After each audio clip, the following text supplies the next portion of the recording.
Bonsoir, au sommaire de ce journal, du sport, basket, foot, rugby, une randonnée à Saint-Cric, des travaux en ville, l'Assemblée générale de service Chalosse-Tursan. Mais pour commencer, nous recevons Bob Louison. Bonsoir Bob. Bonsoir Pascal. Le président de Canal Achat. Mais aujourd'hui, tu n'es pas là en tant que président, tu es là en tant qu'écrivain, parce que je crois que tu as sorti ton nouveau bouquin. Voilà, effectivement, c'est mon 7e roman de la même série, avec les mêmes personnages, toujours mon commissaire de Bordeaux à la retraite qui reprend du service pour aider sa famille, et la garde civile espagnole, donc, qui fait partie du groupe du patrimoine et qui va enquêter sur les vols de tableaux, les pillages de sites archéologiques, etc. Toujours les mêmes personnages, pourquoi? Parce que quand j'étais jeune, je lisais San Antonio, après j'ai lu Siménon, j'ai lu Maigret, maintenant je lis Donna Leon ou Cornwell avec son personnage Linley, qui est un inspecteur du... Comment ça s'appelle déjà en Angleterre, du Scotland Yard. Et on s'attache aux personnages. J'ai remarqué qu'on s'attachait aux personnages, on connaît leur vie, leurs problèmes familiaux, etc. Donc du coup, j'ai vu que les lecteurs s'attachaient à mes personnages, qu'est-ce qui va arriver à Pilar, etc. D'où mon idée de garder les mêmes personnages d'un roman à l'autre. Tu as une autre ligne directrice, c'est l'Espagne et aussi le Sud-Ouest. Et je vois que de plus en plus, tu écris sur le Pays Basque, sur Biarritz. C'est le hasard qui a fait ça C'est un peu le hasard. C'est un peu le hasard parce que dans le dernier roman, on va naviguer entre Madrid, le Pays Basque, Valence aussi. Donc il y a 3 pôles, disons, le Pays Basque espagnol, le Pays Basque français, Bordeaux aussi un petit peu.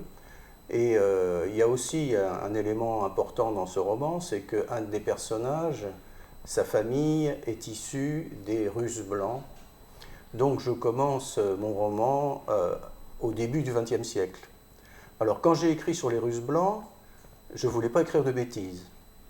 Parce que c'est une histoire assez compliquée. Les Russes blancs, ce sont ceux qui ont fui le régime bolchevique et qui sont venus en Europe à partir de 1920 par là. Enfin, il y en a qui sont partis en 18, mais surtout 1920, quand les armées blanches ont été vaincues par les bolcheviks. Et donc je ne voulais pas écrire de bêtises, et je me suis souvenu que j'avais une camarade de classe, quand j'étais au lycée, en terminale, qui était descendante de Russes blancs. Donc j'ai recherché son nom sur Internet, je l'ai retrouvé, je lui ai écrit, je lui ai dit est-ce que c'est bien toi qui étais au lycée François Villon dans les années un tel? Elle m'a répondu, je lui ai demandé si elle voulait bien me corriger tous les chapitres qui traitaient de cette période, puisque son père a fui le régime bolchevique. Elle a été d'accord, et nous nous sommes rencontrés, enfin elle a corrigé tous les chapitres, il n'y en a pas énormément, il y en a peut-être une dizaine, et on s'est rencontrés à Paris quand le roman était presque terminé, donc on s'est retrouvés, on s'est raconté notre vie, et nos histoires de lycée, etc. Voilà. Voilà, et donc évidemment le Pays Basque, puisqu'il y a une grande diaspora russe qui s'est installée après sur...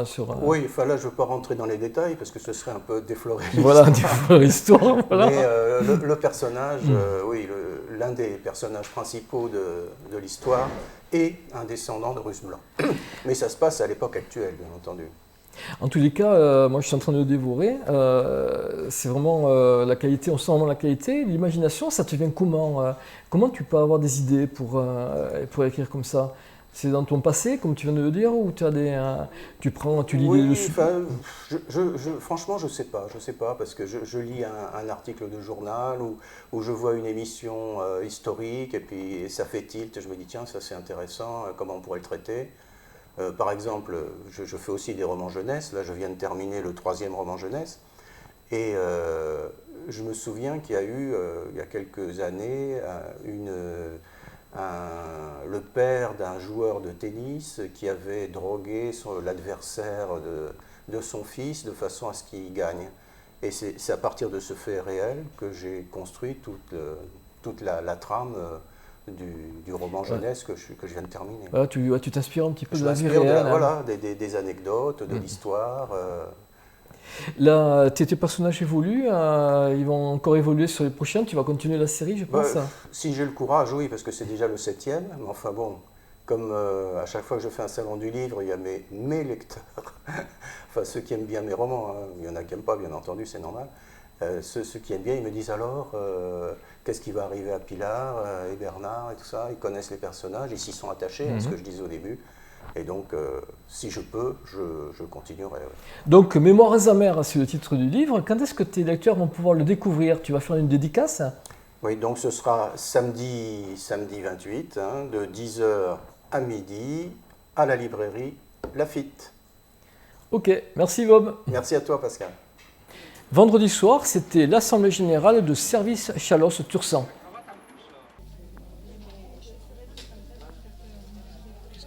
Alors l'année 2018, puisqu'on est certes fin 2019, on est un petit peu en retard pour l'Assemblée Générale, donc il s'agit de l'Assemblée Générale qui porte sur l'exercice 2018. Donc l'année 2018 a été meilleure que l'année 2017 et que l'année 2016, tout simplement parce que ces années-là, nous avions vécu, nous aussi, par ricochet, les conséquences de la crise aviaire. Et donc nous avions eu quelques pertes, pas très importantes, mais pour les salariés, c'était important, c'était des heures de travail de moins. Et cette année 2018 a été excellente, avec de nouveau une reprise conséquente des missions auprès des agriculteurs, mais aussi une progression constante en termes d'aide à la personne, de service à la personne et d'intervention chez les particuliers pour tout ce qui est entretien, maison, jardinage, ainsi de suite. Je pense une reprise de l'économie, pour ce qui concerne l'aide à la personne, l'augmentation elle est régulière depuis plusieurs années. Moi je pense que de plus en plus de personnes se font aider chez elles. Il y a des aides fiscales qui encouragent bien, il faut bien le dire. Il y a des réductions d'impôts, voire des crédits d'impôts pour ceux qui ne sont pas imposables. Et donc ça encourage les gens, notamment ceux qui commencent à prendre un peu d'âge, à prendre des personnes chez eux pour se faire aider, aussi bien à l'intérieur qu'à l'extérieur de la maison. Voilà. Et puis nous travaillons aussi vraiment pas mal avec les agriculteurs, et pas seulement en attrapage de volailles maintenant, mais aussi en nettoyage de cabanes, enfin des travaux qui sont liés à l'élevage, pas mal. Et donc c'est pour nous une manne très importante, parce qu'elle permet, il faut quand même, je répète que nous sommes une association d'insertion, nous ne sommes pas une entreprise à but lucratif, et l'objectif est quand même de faire travailler les gens les plus éloignés de l'emploi. Voilà. Alors, notamment pour tout ce qui concerne les travaux auprès des agriculteurs ou de certaines collectivités qui nous font travailler aussi, ça nous permet de mettre en emploi vraiment des gens qui en sont éloignés, avec aussi les problèmes que ça pose pour notamment les utilisateurs, puisque ils acceptent et ils jouent le jeu, et ils ont quelquefois des personnels éloignés de l'emploi, donc qui ont oublié parfois certaines règles, et quelquefois nous avons des petits loupés, et je profite d'ailleurs de cette antenne pour m'excuser auprès d'eux, parce que ça n'est pas facile, mais ils nous restent quand même fidèles. Aujourd'hui, en 2018, en équivalent temps plein, on est quand même à 25 personnes. Voilà, c'est-à-dire que on a un peu plus d'une centaine de personnes qui travaillent régulièrement, et en équivalent temps plein, on est sur 25 équivalents temps plein. Donc vraiment, ça devient, c'est une petite entreprise, quoi. C'est une injection importante, si je puis dire, de chiffre d'affaires sur la commune d'Agetmau et ses environs. Alors, nous avons eu du changement, parce que nous avons eu une équipe on a eu des collaboratrices qui ont vécu des moments difficiles, comme chacun peut en connaître dans la vie, et ça s'est un petit peu cumulé chez nous. Donc on a maintenant 3 conseillères en économie sociale et familiale à temps plein. On a toujours bien sûr notre comptable qui fera valoir ses droits à la retraite bientôt, mais nous avons prévu, et nous avons quelqu'un qui petit à petit prend les fonctions de comptable. Voilà, donc nous avons aujourd'hui une équipe complète, et je l'espère performante. Tout le monde a remarqué les travaux qui ont lieu dans divers points de la ville. De quoi s'agit-il ? Les nouveaux conteneurs d'ordures ménagères sont en phase d'installation. Certains sont déjà en place, d'autres le seront d'ici la fin du mois d'octobre. Si nous passons en revue les différents points en suivant la numérotation des travaux, nous obtenons les implantations suivantes. Numéro 1, rue Victor Hugo, en face de la mairie. Numéro 2, place Montmartre. Numéro 3, haut de la rue Gramont. Numéro 4, rue Gramont, place du Chêne Vert. Numéro 5, place du Peil.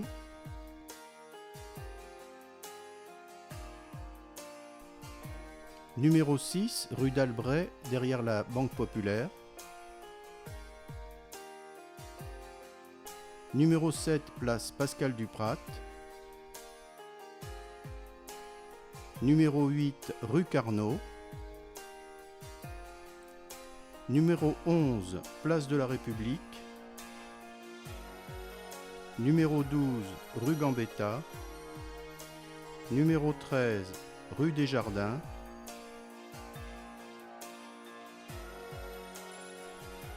Numéro 14, place Charles de Gaulle. Numéro 15, place Gramont.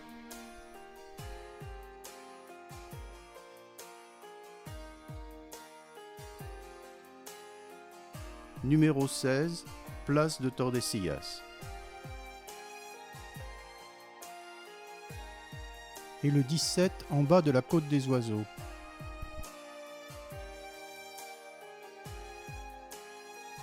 Certains emplacements disposent d'autres conteneurs destinés aux emballages, aux verres et au papier. Le SIETOM, en charge de la collecte, organisera dans le courant du mois d'octobre une réunion d'information pour les habitants concernés. Une association d'infirmières organisait dimanche à Saint-Cricq une marche. Bonjour à tous, merci d'être venus si nombreux malgré la pluie. Donc la marche va pouvoir commencer, 9 km. Fonctionne mieux si je le dis comme ça. Voilà. Donc on tenait à remercier aujourd'hui l'ensemble des bénévoles qui se sont investis pour cet événement.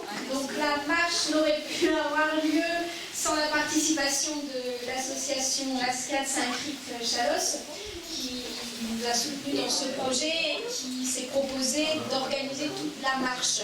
Dimanche matin, en dépit d'un temps exécrable, une cinquantaine de courageux se sont lancés sur les chemins aux alentours de Saint-Cricq. La marche était organisée par l'AFID, les infirmiers du diabète. Donc l'association française infirmière pour le diabète, c'est une association qui vient juste d'être créée, c'est une association de 1901. Donc elle est destinée à la recherche, à l'information pour les professionnels de santé pour la prise en charge des patients diabétiques. Et aussi pour se tenir informés via notre page Facebook. Donc je vous remercie d'être aussi courageux aujourd'hui pour aller marcher et votre inscription va au bénéfice de cette association pour les diabétiques. Voilà, merci beaucoup.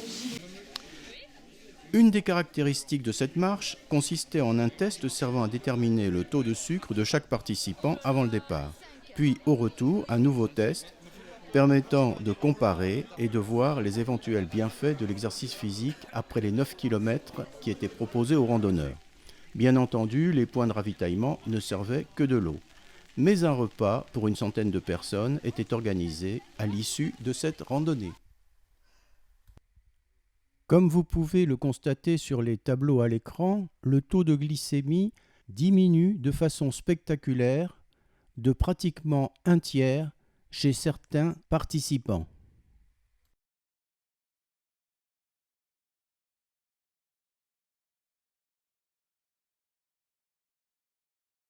Grosse ambiance dimanche à Doisite pour ce que l'on appellera désormais le Chalossico. Le FC Doisite et le FC Agenmo se quittent sur le score de 3-3. Et hiérarchiquement, j'ai pris le dessus sur toi. Patrick Karma,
J'y arrive pas, les gars.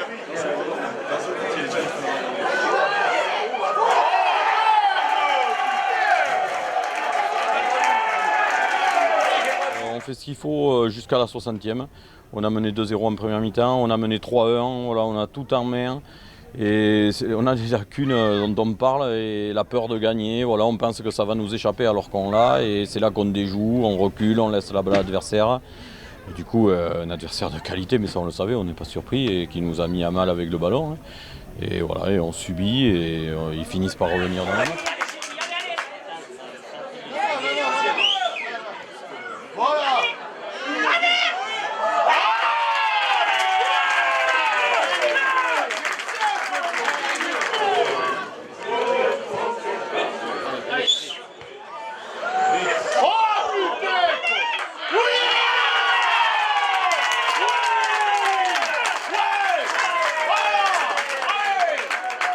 Voilà, après le match nul est équitable sur la physionomie du match, mais j'ai des regrets parce qu'on mène 3 fois et 2 fois de 2 buts d'écart. Bon, voilà, c'est frustrant par rapport au déroulement du contenu, mais autrement il y a plein de choses positives et encore une fois la journée en elle-même est globalement positive, c'est une super fête. C'est rare qu'il y ait un match nul, mais aujourd'hui on a vu des buts, de l'engagement, une super ambiance. Alors bon, moi je voulais tirer un coup de chapeau à mon 14 aussi, parce qu'on a été mené tout le temps au score dans un match. Et quand on met 2 buts d'écart ici, c'est jamais facile de revenir, et on a réussi avec force mentale et bien sûr le talent des joueurs à revenir à ce score de parité. Alors, bien sûr, on n'a pas gagné, et c'est un bon score qui, par rapport à notre première victoire contre l'Esman, qui nous met dans de bonnes positions au classement, bien sûr, parce que c'est aléatoire aujourd'hui de la deuxième journée, mais surtout mental aussi. La saison est longue, donc il y a encore beaucoup de points en jeu, mais encore une fois, ce n'est pas le primordial, c'est juste voilà, une super fête et un résultat qui nous échappe, mais que l'adversaire a mérité aussi. Pour sa première à domicile, le HDC s'est imposé face à la JA Oloron.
Souffle Nicolas, pourquoi?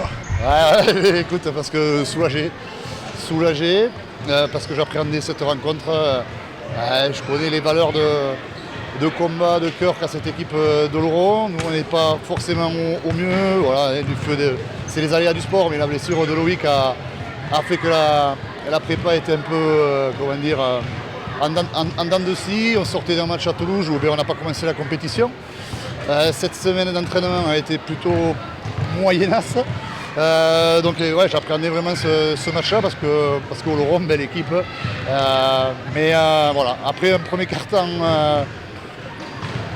vraiment pas à notre niveau parce qu'on s'est dit des choses toute la semaine et là avant le match et finalement on le prend à l'envers, on les laisse dérouler leur basket, on manque d'intensité dans tout ce que l'on entreprend. D'ailleurs après il y a une belle réaction, donc c'est un ouf de soulagement, bravo aux garçons parce que c'était pas facile. On l'a fait, j'espère qu'elle va lancer notre saison parce que tous les samedis ça sera un combat comme ça, donc il faudra être prêt tous les samedis à remettre le couvert. En difficulté en seconde période, les Agents Moussiens n'ont rien lâché et ont su endiguer le retour des visiteurs lors de ce premier match de la saison à domicile. SH 12, Coarazenay 10.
Ce journal est maintenant terminé. Nous allons nous quitter sur des images de cette Primevère.